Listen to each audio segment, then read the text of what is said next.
السلام علیکم ورحمۃ اللہ وبرکاتہ۔ عزیز طلباء و طالبات، آج انشاءاللہ جماعت نہم کی پہلی حمد کی سرگرمیاں ہم حل کریں گے۔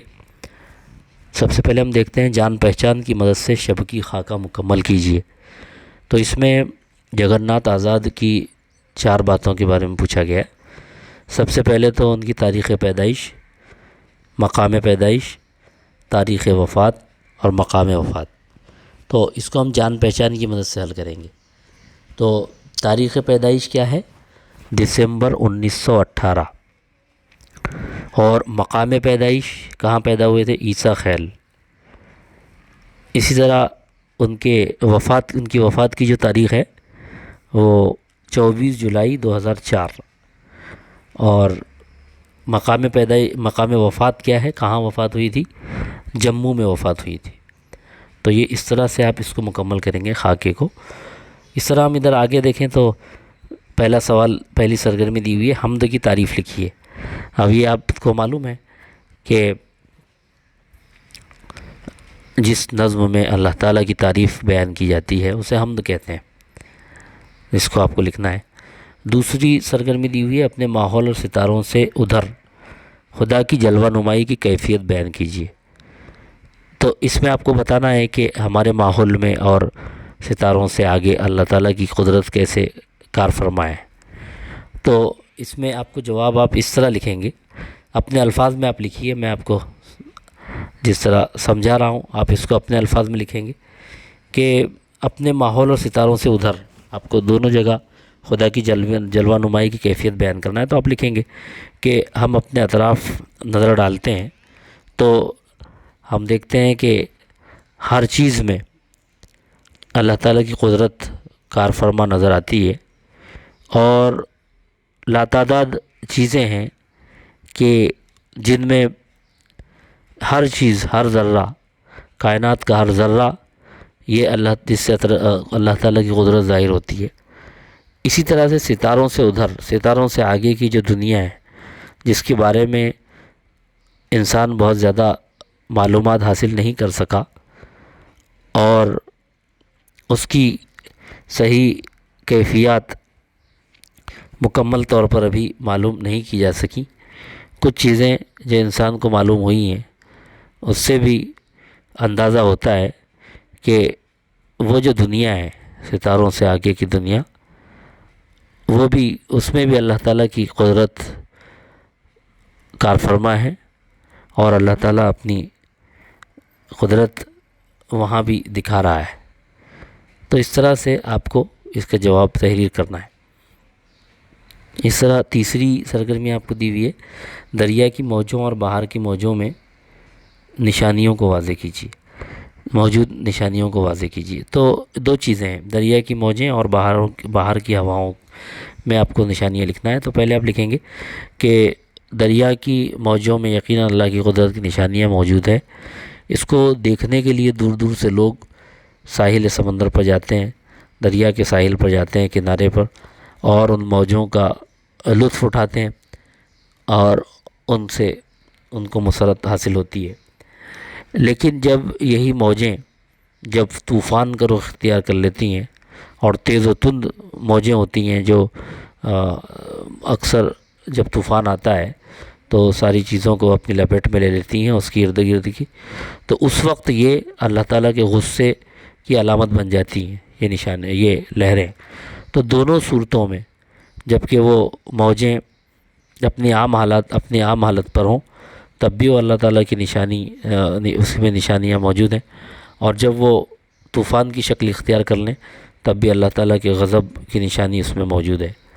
تو یہ آپ نے دریا کی موج کے بارے میں لکھا۔ اب بہار کی ہواؤں کے بارے میں آپ لکھیں گے کہ بہار کی ہواؤں میں بھی یقیناً اللہ تعالیٰ کی قدرت کار فرما ہے کہ بہار کی ہوائیں جب چلتی ہیں تو ہر طرف ہریالی اور خوشی کا ماحول ہوتا ہے، اور درخت ہرے بھرے ہو جاتے ہیں، اور انسانوں کو بھی وہ ہوائیں بڑی فرحت بخش معلوم ہوتی ہیں۔ پرندے بھی اس ہوا سے حظ اٹھاتے ہیں، لطف اٹھاتے ہیں اور چہچہانے لگتے ہیں۔ تو اس طرح سے آپ اس میں اللہ تعالیٰ کی نشانیوں کو واضح کریں گے دونوں میں۔ اس کے بعد پوچھا گیا کہ حمد کے حوالے سے خدا کے حسن کے سورنگ پر روشنی ڈالیے، تو حمد کے حوالے سے بیان کرنا ہے۔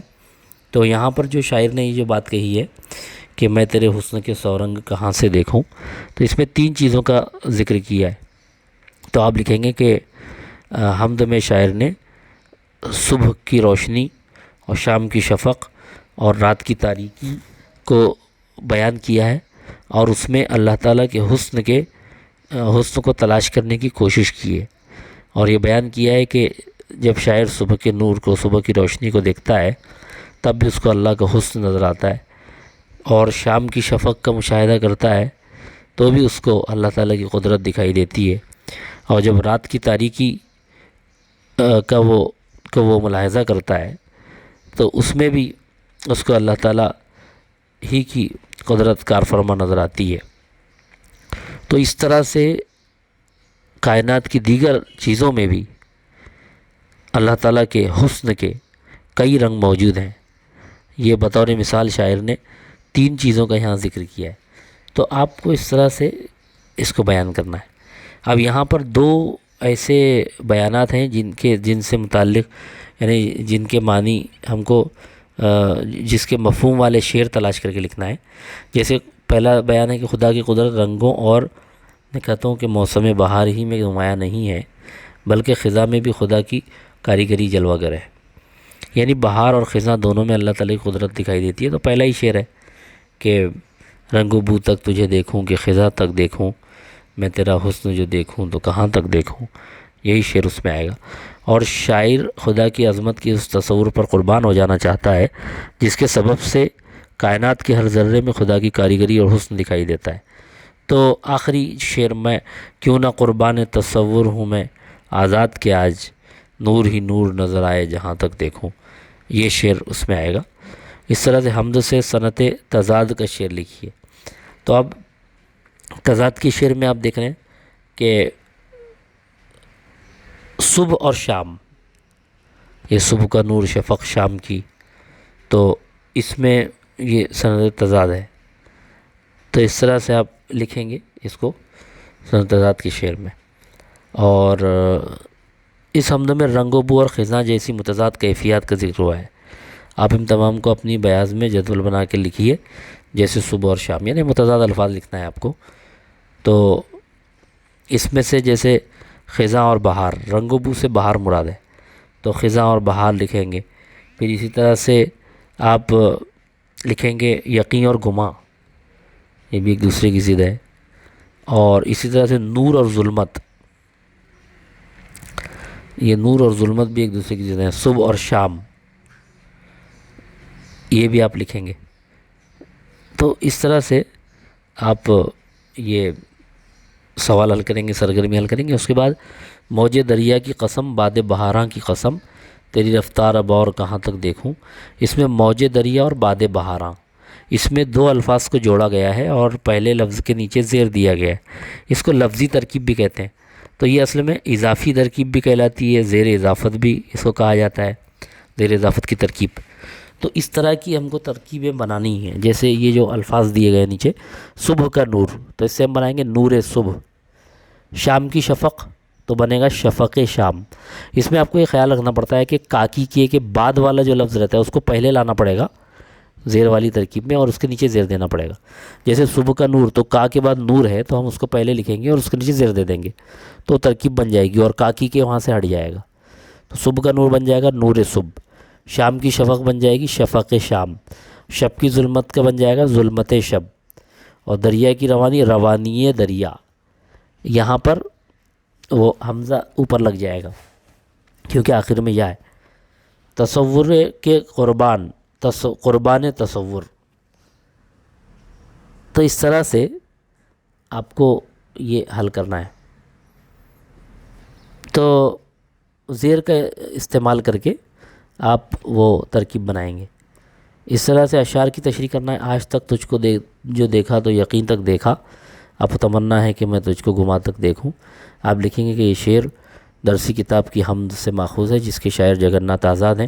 اس میں شاعر یہ کہنا چاہتے ہیں کہ اللہ آج تک میں نے جو تجھ کو دیکھا تو یقین کی حد تک دیکھا، میں نے تیری ذات پر یقین کیا، اور میں نے دل سے یہ بات تسلیم کی کہ اس کائنات کو بنانے والا موجود ہے، لیکن اب میری آرزو ہے کہ میں اپنے خیال، اپنے گمان میں بھی تجھ کو دیکھوں، اور چونکہ ایسے تو کوئی آنکھ اللہ کو نہیں دیکھ سکتی، تو میں تصور اور گمان اور خیال ہی میں اب تجھ کو دیکھنا چاہتا ہوں، اور کائنات کی تمام چیزوں میں تیری قدرت پر غور کر کے تیرے ہی تصور کو اپنے خیالات میں بسانا چاہتا ہوں۔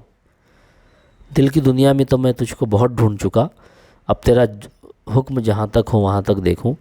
اب شاعر نے اس میں بھی آپ پہلے وہ حوالہ لکھیں گے، اس کے بعد لکھیں گے کہ شاعر یہ کہتا ہے کہ میں نے اے اللہ تجھ کو اپنی دل کی دنیا میں بہت ڈھونڈا، بہت تلاش کیا، اب میں یہ چاہتا ہوں کہ اللہ میں تجھ کو ہر جگہ تلاش کروں، تیرا حکم جہاں تک ہو سے مراد یہ ہے کہ اے اللہ تیرا حکم پوری کائنات پر چلتا ہے، اس لیے میں تجھ کو پوری کائنات میں تلاش کرنا چاہتا ہوں۔ تو شاعر جو ہے یہ اللہ تعالیٰ کو ڈھونڈنا چاہتا ہے، اور اس کے لیے شاعر یہ کہتا ہے کہ میں اپنی دل کی دنیا میں تو ڈھونڈ چکا، اب میں یہ چاہتا ہوں کہ اللہ تیرا حکم جہاں تک چلتا ہے اور پوری کائنات پہ تیرا حکم چلتا ہے، تو میں تجھ کو پوری کائنات میں تلاش کرنا چاہتا ہوں، یعنی پوری کائنات میں تیری قدرت کی جلوہ گری دیکھ کر تجھ کو پہچاننا چاہتا ہوں۔ اس کے بعد یہ جو دو سرگرمیاں ہیں یہ تو آپ کو عملی ہیں تقریباً، اس میں آپ یہ اردو کے 5 نظم نگاروں کی 5 مشہور نظموں کے عنوانات لکھیے۔ آپ کو اس میں کیا کرنا ہے، صرف 5 نظم نگار یعنی 5 نظم لکھنے والے شعراء کے 5 مشہور نظمیں لکھنی ہیں، تو 25 نظمیں ہو جائیں گی وہ۔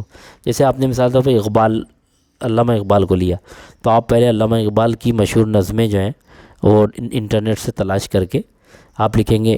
انٹرنیٹ پر اگر آپ گوگل پہ سرچ کریں گے اقبال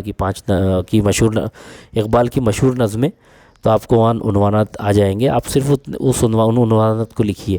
اسی طرح آپ لکھیں گے فیض احمد فیض مثال کے طور پر، ان کی نظموں کے عنوانات آ جائیں گے۔ میرا جی لکھیں گے، ان کی نظموں کے عنوانات۔ تو اس طرح سے 5 شعراء کے آپ کو نظموں کے صرف عنوانات لکھنا ہے۔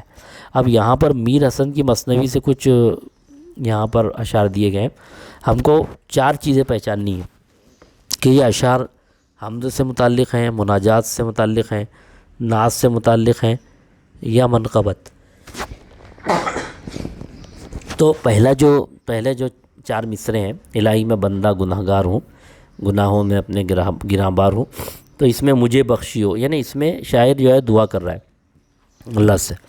تو جس نظم میں اللہ کی تعریف کے ساتھ دعا بھی کی جاتی ہے وہ مناجات کہلاتی ہے، تو یہ مناجات کے اشعار ہیں۔ اسی طرح نبی و علی، فاطمہ اور حسن، حسین ابن حیدر ہیں، یہ ہیں پنجتن۔